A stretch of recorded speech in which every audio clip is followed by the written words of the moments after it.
जैन प्यारे साथियों, जैसे आप सब देख सकते हैं मैं आपके लिए रीजनिंग के लिए कुछ क्वेश्चंस लेकर आई हूँ जो कि अग्निवीर के पेपर्स में बहुत पूछे जाते हैं। जिन लोगों ने पिछले साल पेपर दिया होगा वो देख सकते हैं क्वेश्चन पिछले साल प्रीवियस ईयर में आया होगा क्वेश्चन है अग्निवीर में। सो क्वेश्चन की तरफ चलेंगे। जैसे आप देख सकते हो ये डाइस का क्वेश्चन है। तो सबसे पहले हम करेंगे क्वेश्चन को रीड करेंगे, उसके बाद हम अपना लॉजिक जो है फाइंड आउट करेंगे।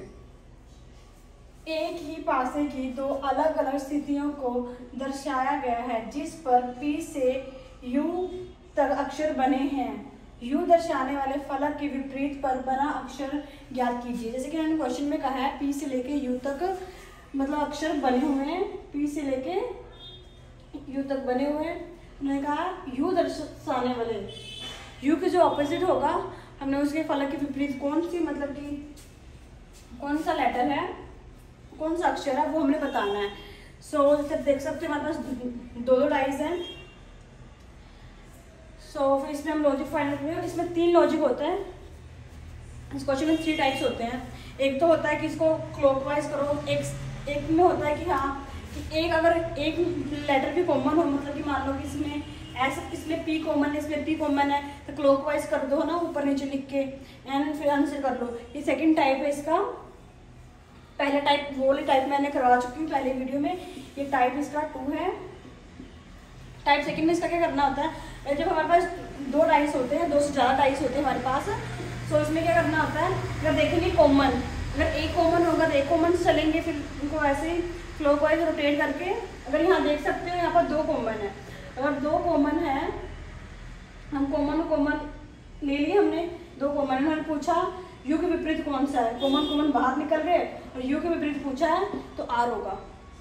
तो ऑप्शन नंबर R हमारा आंसर हो जाएगा। हम नेक्स्ट क्वेश्चन की तरफ चलेंगे। Question number 2। हम सेकंड क्वेश्चन में पहुंच चुके हैं। जैसे आप सब देख सकते हो ये क्वेश्चन जो है वेन डायग्राम का क्वेश्चन है। हम क्वेश्चन को पहले रीड करेंगे, इसका आंसर करेंगे। उस वेन आरेख का चयन कीजिए जो दिए गए वर्गों के बीच सही संबंध को दर्शाता है। जैसे आप देख सकते हो पेन, पेंसिल और रबड़, इनके बीच जो संबंध है उस संबंध को दर्शाना है। उसके अकॉर्डिंग फिर हमारे पास 4 डायग्राम है, उसको एक डायग्राम हमें चूज करना है जो हमारा आंसर होगा। सो हम देखेंगे हमारा कौन सा आंसर होगा। यहाँ पर आप पेन, पेंसिल और रबड़, इससे हमें पता है पेन, पेंसिल और रबड़ स्टेशनरी के समान है, बट इनका आपस में कोई संबंध नहीं है।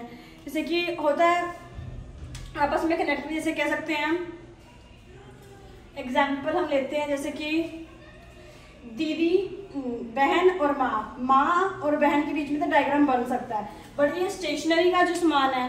बट अगर एक ही पेंसिल होता कि मतलब पेंसिल होता तो पेंसिल के अंदर आ सकता था, बट ऐसा कुछ भी नहीं है। ये स्टेशनरी का समान है। सो ये अलग अलग है, रबड़ अलग है, पेंसिल अलग है और पेन अलग है। सो इसका जो डायग्राम बनेगा अलग अलग बनेगा, सेपरेट बनेगा, तीनों सेपरेट। ये किसी के बीच में भी नहीं, किसी के अंडर, किसी के वर्ग में भी नहीं आते। जैसे हम कल की वीडियो में आपने देखा होगा, जैसे कल भी मैंने वेन डायग्राम का क्वेश्चन करवाया था, पिता, पुरुष और गायक वाला। जो हमने कल करवाया था डायग्राम, जैसे कि ये पिता हो गया, पुरुष के अंदर पिता आता है, उसके साथ जो ये गायक है, हर कोई गायक नहीं हो सकता। जैसे कि अपने कल ऐसा वाला मैंने क्वेश्चन करवाया था, क्योंकि वो एक दूसरे से संबंध रखते थे, उसके वर्ग में आते थे। जो भाई है कभी ना कभी तो भाई भी कभी पुरुष ही होगा, तो वो कल का क्वेश्चन था।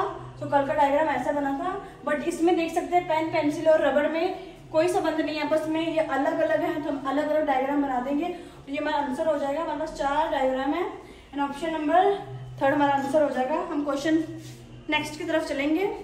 हम नेक्स्ट क्वेश्चन में पहुंच चुके हैं, क्वेश्चन नंबर 3। जैसे आप देख सकते हो क्लासिफिकेशन का क्वेश्चन है। सबसे पहले हम क्वेश्चन को रीड करेंगे। विषम युग छाटिए, जैसे आपको पता है इसमें से ओड निकालना है। सबसे पहले इनकी प्लेस वैल्यू हम लिखेंगे।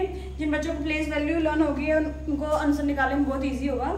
सो वो देखते हैं आंसर निकाल लेंगे और आंसर कमेंट बॉक्स में जरूर करें। सबसे पहले इनकी हम प्लेस वैल्यू लिखेंगे। जैसे हमें पता है P की प्लेस वैल्यू 16 है एंड V की 22 है एंड Y की 25 है। सेम F की प्लेस वैल्यू 6 है एंड L की 12 है एंड O की 15 है। G की प्लेस वैल्यू 7 है, M की 13 है एंड Q की 17 है। L 12 21। सब देख सकते हो मैंने इनकी प्लेस वैल्यू लिख दी है। अगर देखेंगे इनसे कौन सा ओड है, अगर सबकी प्लेस मतलब अगर प्लस भी हो रहा है, माइनस हो रहा है, सब में सेम सेम हुआ तो आंसर हमारा वो नहीं होगा। जो इनमें से एक डिफरेंट होगा तो वो हमारा आंसर होगा, जो ओड होगा वही हमारा आंसर होगा। सो हम देखते हैं। सो 16 से 22 पर गए हैं, तो क्या हम कह सकते हैं यहाँ प्लस, ऑप्शन नंबर ए में प्लस के 6 हुए हैं। एंड सेम यहाँ पर देखेंगे 6 से 12 हुआ है, कह सकते हैं इसमें भी जो है प्लस के 6 हुए हैं। एंड 17 से 13 हुआ है, तो कह सकते हैं इसमें भी प्लस का 6 हुआ है।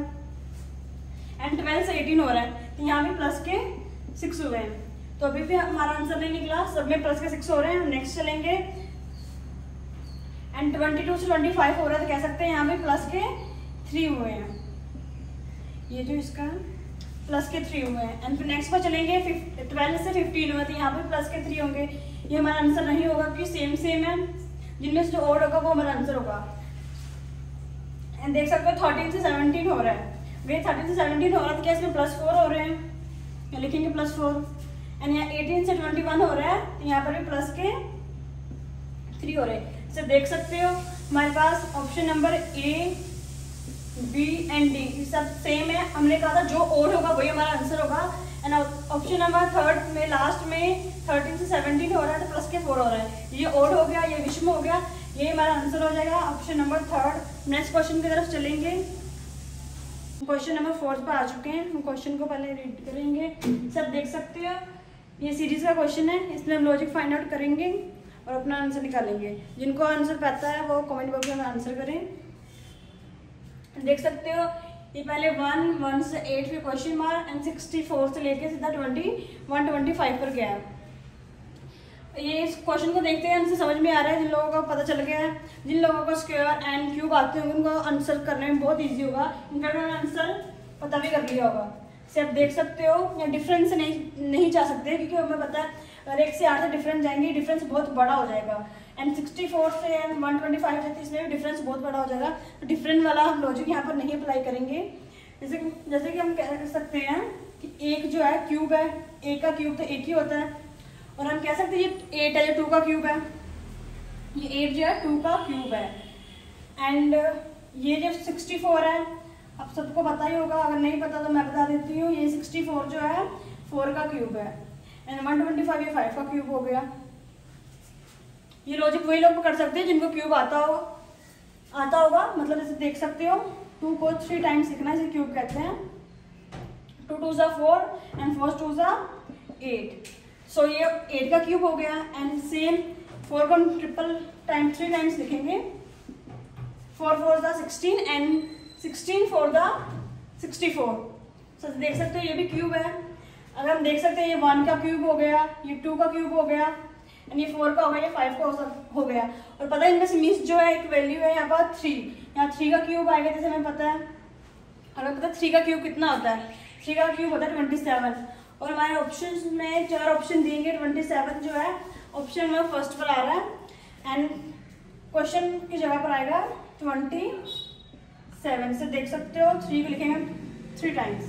3 3 ज़ा 9, 9 3 ज़ा 27। ये हमारा आंसर हो जाएगा। सेम क्वेश्चन सेम लॉजिक के पूछे जाते हैं स्क्वायर्स में। जैसे कि यहाँ पर इन्होंने क्यूब दे रखा है, नेक्स्ट क्वेश्चन में ऐसा होगा कि इन्होंने अपना स्क्वायर दे सकते हैं। ऐसे ही क्वेश्चन पूछे जाएंगे। हम नेक्स्ट क्वेश्चन की तरफ चलेंगे। क्वेश्चन नंबर 5 देख सकते हो, ये एनालॉजी का क्वेश्चन है। मुंबई जैसे देख सकते हो, मुंबई का संबंध महाराष्ट्र से है, तो लोग पूछ रहे हैं भोपाल का संबंध किससे है। हमारे पास 4 ऑप्शन दिए हुए हैं। हम देखेंगे उत्तर प्रदेश, मध्य प्रदेश, दिल्ली और आंध्र प्रदेश। मतलब मुंबई का संबंध इन्होंने महाराष्ट्र बताया। अब बता सकते हैं इन्होंने मुंबई का संबंध महाराष्ट्र से क्यों बताया। अगर हम देखा जाए मुंबई और महाराष्ट्र में अगर संबंध पता करें कौन सा संबंध है, क्या हम कह सकते हैं मुंबई जो है महाराष्ट्र की राजधानी है। और फिर सेम जो लॉजिक यहाँ पर फॉलो होगा सेम यहाँ पर संबंध हमने बनाना है। फिर हम बताएंगे भोपाल की जो राजधानी है,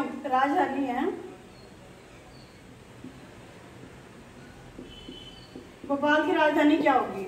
ये मुंबई की राजधानी होगी महाराष्ट्र। और भोपाल की राजधानी क्या होगी। हमारे पास 4 ऑप्शन है, उत्तर प्रदेश, मध्य प्रदेश, दिल्ली और आंध्र प्रदेश। और हमें पता है भोपाल की जो राजधानी है वो मध्य प्रदेश है, जो कि ऑप्शन नंबर 2 में है।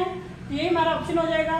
मैं आपके लिए रोज ऐसे ही क्वेश्चन लेकर आती रहूंगी जो कि रिव्यू के पेपर्स में बहुत पूछे जाते हैं।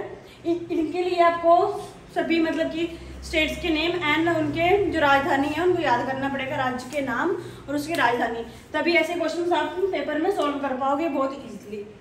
सो आज के लिए इतना ही, आपके लिए कल फिर से क्वेश्चन लेकर आऊंगी। जय हिंद।